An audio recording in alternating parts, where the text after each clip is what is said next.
नमस्कार, मैं हूं राजन मिश्रा और आज हम बात करेंगे जौनपुर के मल्हनी विधानसभा सीट पर चल रहे विधानसभा चुनाव को लेकर के जंग की। आपको बता दें, मल्हनी सीट जो है वहां से समाजवादी पार्टी ने जो स्वर्गीय पारसनाथ यादव जो सपा के दौर नेता रहे, उनके बेटे लकी यादव जो उपचुनाव में जीत दर्ज किए थे, उनको ही अपना जो है प्रत्याशी बनाया है।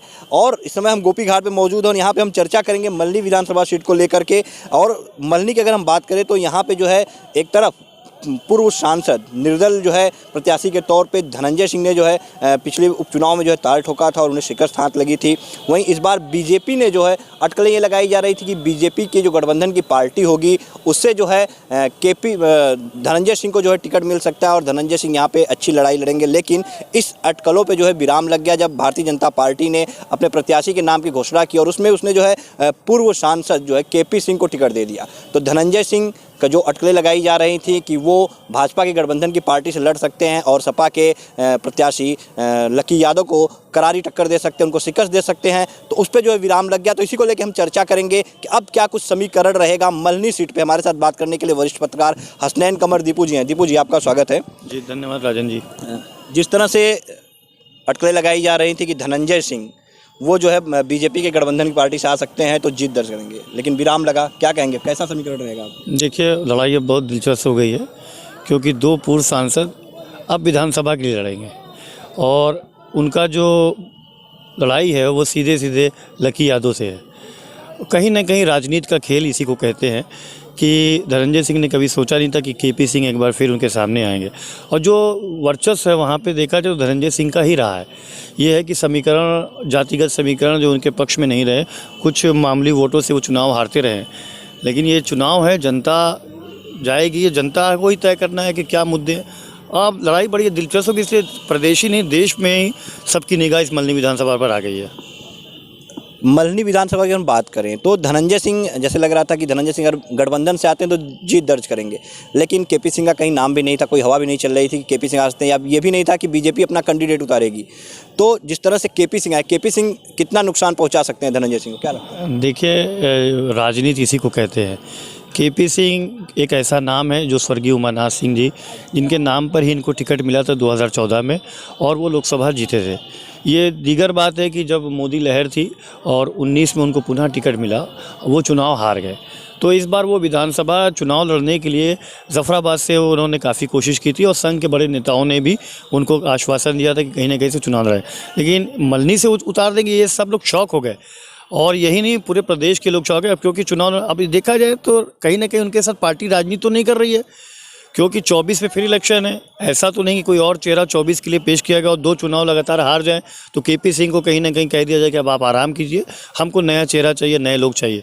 तो राजनीति इसी को कहते हैं, पार्टी को तय करना है। तो क्योंकि देखिए, पार्टी में संगठन काम करता है, कहीं ना कहीं मुख्यमंत्री योगी आदित्यनाथ जी का कद वर्चस्व जो है कुछ कम किया जा रहा है, ऐसा लोगों को मानना है। हम लोग भी देख रहे हैं। तो जिस तरीके से अभी पूर्व सांसद धनंजय सिंह का जो वीडियो वायरल हुआ था और उस तरीके से खुद मुख्यमंत्री योगी आदित्यनाथ ने डिफेंड किया और कहीं ना कहीं जस्टिफाई किया कि नहीं वो सही हैं, तो ये मायने रखता है। और इस चुनाव में धनंजय सिंह का और केपी सिंह का, दोनों का देखा जाएगा कि कितना आगे उनको राजनीति जाना है, क्योंकि धनंजय सिंह बड़ा नाम है, राजनीति उनको करनी है। 24 का इलेक्शन भी है लोकसभा का, तो सबकी निगाह इस सीट पर लगी हुई है।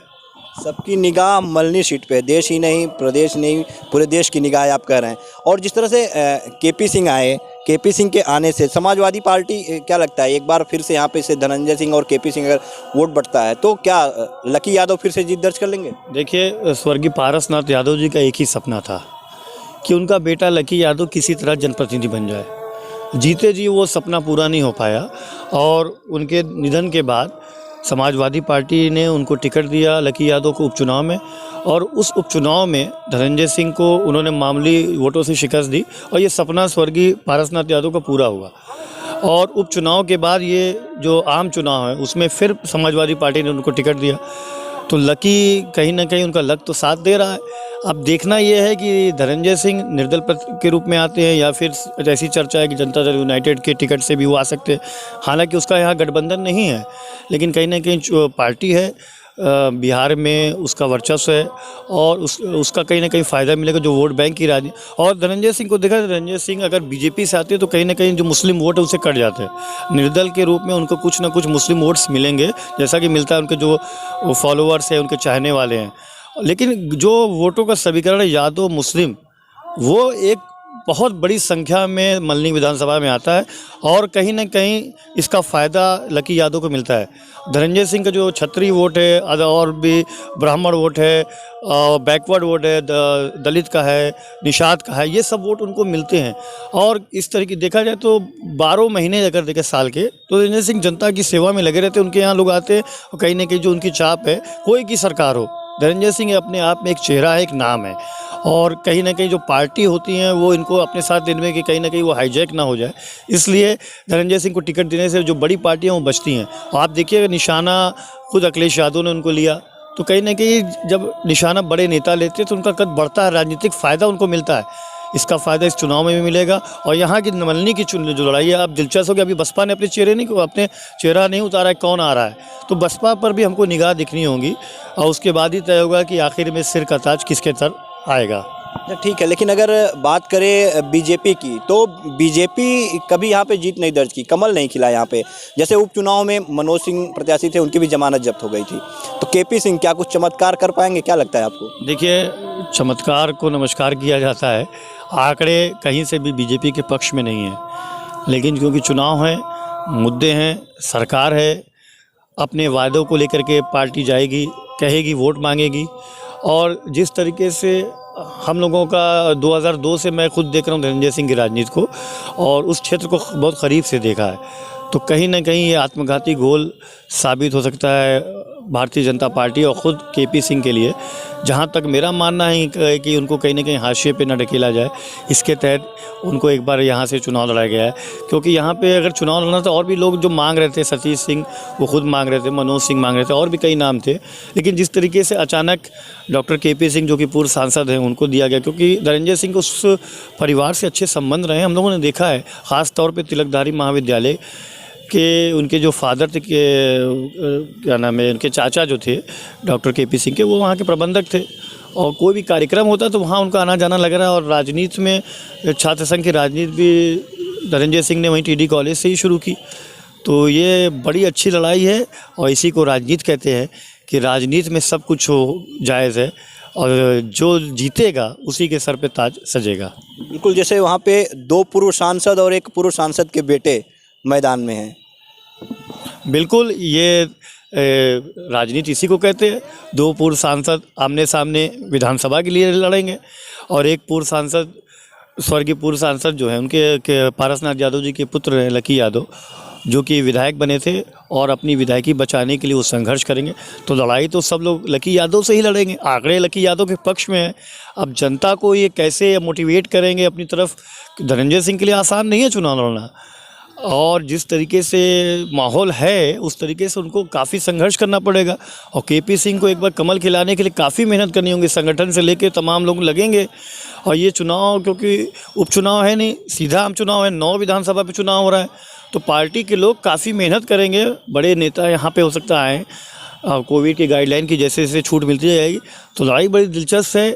बसपा ने अभी अपने पत्ते नहीं खोले हैं, तो लड़ाई तो देखा जाए तो एक तरीके से धनंजय वर्सेस केपी यादव होगी। और बीजेपी इसमें अपना कितना दमखम लगाती है, जो पूर्व के आंकड़े हैं ये आने वाला समय ही बता पाएगा। धनंजय वर्सेस केपी यादव की lucky? Dhananjay versus lucky Yadav का ही होगा, माफ़ कीजिएगा गलती से हो गया। लेकिन आप केपी सिंह जो कि संगठन के ज़रिए लड़ रहे हैं, चेहरा ऐसा है, पार्टी सिंबल पे चुनाव लड़ती है और एक राष्ट्रीय देश की सबसे बड़ी पार्टी है वो, तो उसको कम नहीं आंका जा सकता। क्या आने वाले समय में होंगे, क्या आंकड़े रहेंगे, ये तो वक्त है, लेकिन लड़ाई बड़ी दिलचस्प बना दिया। लोगों की निगाह इस सीट पर बनी रहेगी। जी हाँ, बिल्कुल। तो ये थे हमारे साथ वरिष्ठ पत्रकार हसनैन कमर दीपू, जिन्होंने बताया कि किस तरह से मल्हनी जो सीट है वहाँ पे जो चुनावी राजनीति की अगर बात करें तो किस तरह से वहाँ पे लड़ाई होने वाली है। जिस तरह से 2 पूर्व सांसद विधायक बनने के लिए वहाँ पे लड़ेंगे, तो वहीं लकी यादव जो विधायक हैं वो अपनी सीट को बचाने के लिए लड़ेंगे और लड़ाई वहाँ पे साफ तौर पे धनंजय सिंह और लकी यादव के बीच देखने को मिलेगी। कहीं ना कहीं ये भी इनका कहना है कि भारतीय जनता पार्टी केपी सिंह के साथ राजनीति भी करती हुई नज़र आ रही है।